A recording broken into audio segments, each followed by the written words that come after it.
ആയിരങ്ങളും പതിനായിരങ്ങളും ഹോസ്പിറ്റലിൽ നമ്മൾ കളയും. പക്ഷേ അള്ളാഹു സത്യം ചെയ്ത ബർക്കത്തുള്ള ഈ ഫ്രൂട്ട് വാങ്ങാൻ നമുക്ക് മടിയ. പ്രിയപ്പെട്ട സഹോദരങ്ങളെ, ഞാൻ മുമ്പ് ജോലി ചെയ്തിരുന്ന ഒരു മഹല്ലിൽ ഒരു താലീമിന്റെ ഇടയിൽ ഈ വിഷയം ഞാൻ പറഞ്ഞപ്പോ ആ സദസ്സിൽ ഒരു രോഗി ഉണ്ടായിരുന്നു. അദ്ദേഹത്തിന്റെ മകൻ അത് ശ്രദ്ധിച്ചു കേട്ടു.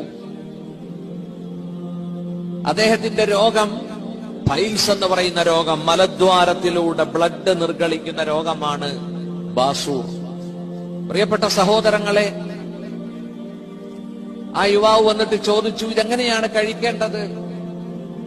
ഞാൻ അദ്ദേഹത്തോട് പറഞ്ഞു, ഒരു 2 പഴം, അത് ഉണങ്ങിയ പഴമാണ് നമുക്ക് മാർക്കറ്റിൽ കിട്ടുന്നത്, അതിന്റെ 2 പഴം നിങ്ങൾ 1/2 ഗ്ലാസ് വെള്ളത്തിലിട്ട് കുതിർത്തിയിട്ട് ആ വെള്ളവും ആ പഴവും കൂടി ബാപ്പയ്ക്ക് കൊടുക്കൂ എന്ന് പറഞ്ഞു. രാവിലെയും വൈകിട്ടും.